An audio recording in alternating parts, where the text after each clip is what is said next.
un poco del pago. El pago es el mecanismo idóneo y por excelencia para la extinción de las obligaciones, ya que supone la satisfacción completa de las mismas.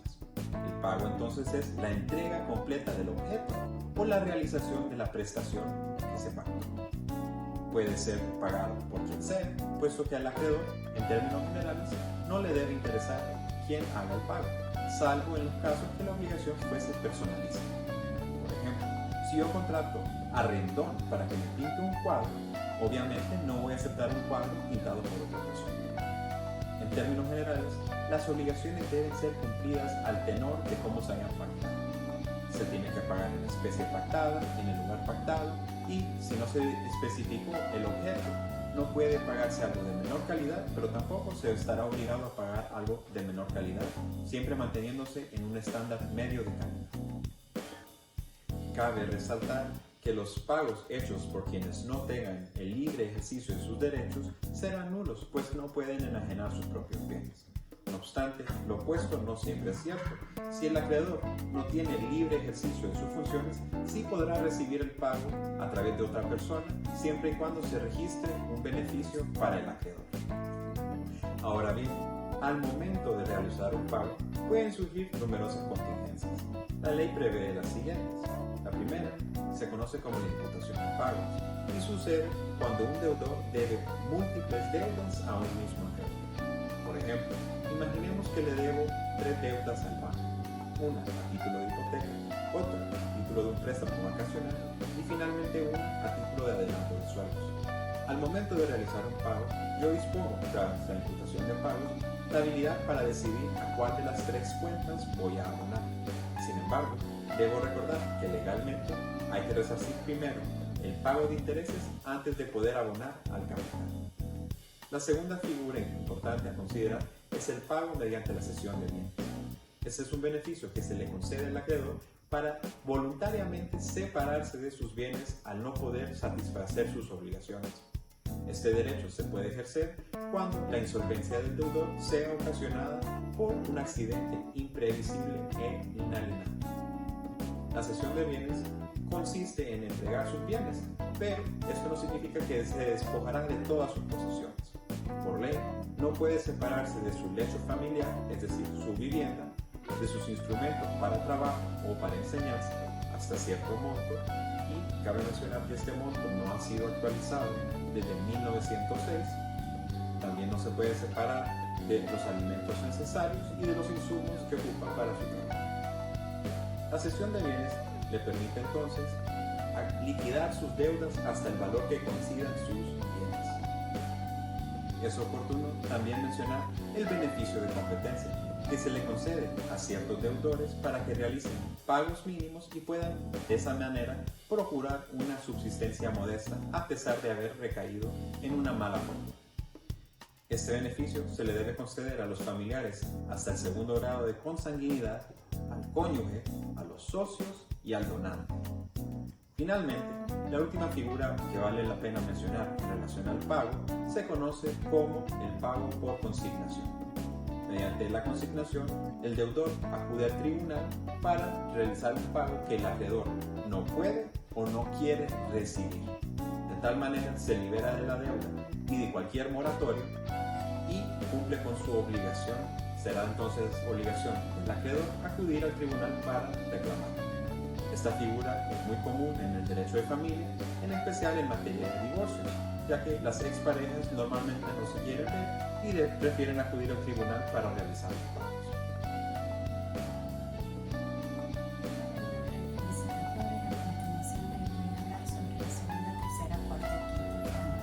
Extinción de las obligaciones. Por ejemplo, las segundas nos habla de la pérdida de la cosa de vida.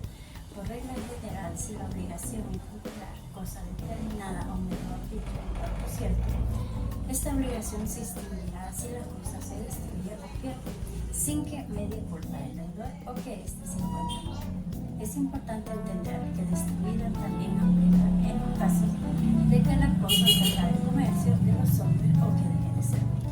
Por ejemplo, un carro se puede considerar destruido tanto físicamente si se destruye en un choque o cuando el mismo deja de funcionar por defectos mecánicos.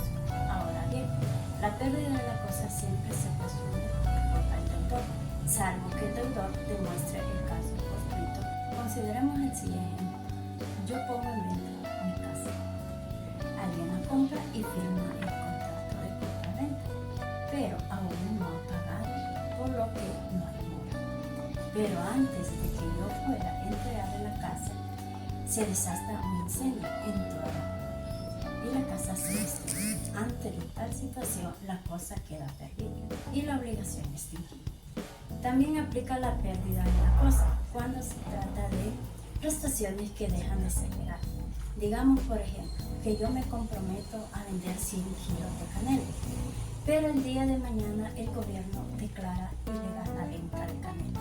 Ante tal situación se extingue la obligación. La tercera forma de extinción es la condonación. Es un acto jurídico por el cual un acreedor libera al deudor de su obligación tácita y podrá hacerse expresa o tácitamente según el artículo 1465. Hay varios tipos de condonación según su característica, de acuerdo a la voluntad del acreedor. Puede ser cuando el acreedor renuncia por propia voluntad a cobrar la renta, forzada cuando el acreedor se ve obligado a renunciar a la renta, como por ejemplo una quiebra, un concurso de acreedores, etc. Según la cuantía puede ser total o parcial. Total cuando la condonación se hace sobre la totalidad de la deuda, parcial cuando se considera únicamente una parte de la deuda. Según cuando se realiza puede ser inter vivos y morti causa. Inter vivos cuando la condonación se hace en vida del acreedor ejecutor. Morti causa es un negado de perdón, cuando la condonación se produce tras un fallecimiento. Según la forma puede ser expresa o tácita o presunta. Expresa cuando se condona la deuda por vía judicial ante un notario. Y la tácita o presunta cuando el acreedor lleva a cabo un acto que inequivocadamente demuestra su perdón de la deuda. Y cabe resaltar que la condonación depende exclusivamente de la voluntad del acreedor. En esencia es un perdón de la deuda. La cuarta forma de extinción sería la confusión. Conforme a esta figura, quedará extinguida la obligación desde que se reúnen en una misma persona y respecto a la misma cosa en los conceptos de acreedor. En esta confusión tiene lugar en virtud de no tiene lugar el título de herencia, si esta hubiera sido aceptada o beneficio alimentario según el artículo 1470 del Código Civil. Ejemplo, María le debe 100.000 lempiras a Julia, pero al morir Julia, ella nombra como única heredera a María, con lo cual la deuda desaparece, ya que María es deudora y acreedora a la vez. La confusión también libera a los fiadores, según el artículo 1471. De tal manera, los fiadores no tendrán que responsabilizarse en los casos donde la deuda y el crédito queden reunidos en una persona. Digamos que María, al pedirle prestado los 100.000 lempiras a Julia, tuvo a Pedro como un aval subsidiario, fiador. Si María hereda a Julia, se convierte en su propia fiadora, por lo que se extingue la obligación y no puede exigirle a Pedro el pago por dinero que ella misma recibe. Ahora bien, estos son casos de un único deudor y un único acreedor. En los casos de deuda mancomunada, solo se extingue la porción de la deuda original. Por ejemplo, Arturo, Esteban y Ana son socios en una empresa y se comprometen individualmente a vender 100 microdiarios a la Zula, 300 litros, pero la Zula le compra su parte de la sociedad a Arturo. En este escenario hay una confusión entre la Zula y la deuda de Arturo, lo que extingue los 100 litros que le debía proveer. No obstante, Esteban y Ana siguen debiéndole el resto de la deuda a la Zula. La quinta forma de extinción de la obligación es conocida como la compensación. Esta sucede cuando dos personas por derecho propio sean recíprocamente acreedores de deuda, la una de la otra. La compensación no es posible si la deuda no es cierta, líquida y exigible, según el artículo los 1.483. Por ejemplo, David es el abogado de Martín y lo defiende en juicio, cobrándole 10.000 lempiras. Pero Martín es arquitecto y le hizo el diseño de la casa a David y le cobró 7.000 lempiras. Entonces, en concepto de honorarios. Entonces Martín solo le debería 3.000 lempiras a David en concepto de honorarios. Las deudas no les pueden compensar si constituyen una misma empresa. Ha llegado el momento de hablar del sexto mecanismo para la extinción de las obligaciones, conocido como la novación. La novación supone la creación de una nueva obligación que vendrá a reemplazar y a extinguir una obligación anterior. Esta novación se produce mediante un cambio sustancial en el objeto o en el sujeto de la obligación. Hay tres mecanismos esenciales para la creación de una novación.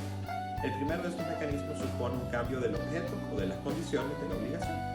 Por ejemplo, si yo compro un carro Mitsubishi, pero al final se me ofrece un caballo, hay un cambio en el objeto, lógicamente. También podría ser si se me ofreció el caballo a fin de mes, pero ahora se me reputará que se me dará el caballo cuando el caballo tenga la edad suficiente. Ese es un cambio en el plazo y condición. El segundo mecanismo sucede cuando se reemplaza al deudor. Esto pasa cuando una persona sin interés viene y paga la deuda por otro deudor. Al pagar la deuda simplemente accede a convertirse en el nuevo deudor y solo puede exigir del deudor anterior el reembolso de lo que haya invertido. La última figura es la subrogación en los derechos de los acreedores. Eso supone que la persona adquirirá todos los derechos que tenía el acreedor frente al deudor original. La subrogación se puede producir de diferentes formas. Primeramente, se puede producir cuando un acreedor le paga a un acreedor preferente. Imaginemos que Luis le pide un préstamo a Elena y deja como garantía de hipoteca su casa. Al mismo tiempo, Luis tiene un préstamo con Mario. Si en este caso Mario le paga el préstamo con garantía de hipoteca a Elena, podrá subrogarse en ese derecho preferencial y convertirse en acreedor preferencial de Luis. El segundo mecanismo supone la existencia de un tercero sin interés en el cumplimiento de la obligación que la paga a petición del deudor. Imaginemos que Mario le pide a Ricardo que pague su deuda al banco. Mario hace esto porque prefiere deberle dinero a Ricardo que al banco. Finalmente, también existe la posibilidad de que un tercero con interés pague la deuda a beneficio del deudor. Imaginemos, por ejemplo, que un fiador o un aval paga al banco en lugar del deudor original. En este escenario, el fiador se convertirá en acreedor y podrá exigir al deudor los intereses que haya pagado de más. Además de los antes descritos mecanismos, también existen otras formas especiales en las que se pueden extinguir las obligaciones. Están, por ejemplo, los plazos extintivos relacionados con las obligaciones a plazo que figuran como el final del término para realizar. También está la condición resolutoria, que al cumplirse significa que se perderá el derecho. Por ejemplo, si Pedro le pone una condición a su hija Carla de no casarse para poder recibir un carro, si ésta llega a casarse, perderá el derecho de recibir el carro. Además está la nulidad, que sucede cuando uno contrae una obligación con una persona incapaz o inhabilitada por alguna disposición legal. También está el mutuo consentimiento, que permite que las partes se reúnan y decidan, por acuerdo mutuo, acabar con una obligación. La muerte también puede ser una forma de extinción si no hay herederos que puedan acoger la deuda o exigirla, y por lo tanto no habrá quién o para quién pagar. Finalmente está la prescripción. Esta es principalmente judicial y significa el final del derecho para actuar ante un tribunal. Hemos llegado al final del video. Solo para recapitular, el día de hoy hemos visto las diversas formas en las que se pueden extinguir las obligaciones civiles conforme a la legislación o ley. Estos mecanismos incluyen lo que es el pago, la pérdida de la cosa debida, la confusión, la compensación, la condonación y la novación. Además de estos, existen otros mecanismos que habilitan para extinguir la obligación. Esperamos haya sido útil y nos vemos la próxima. Hasta luego.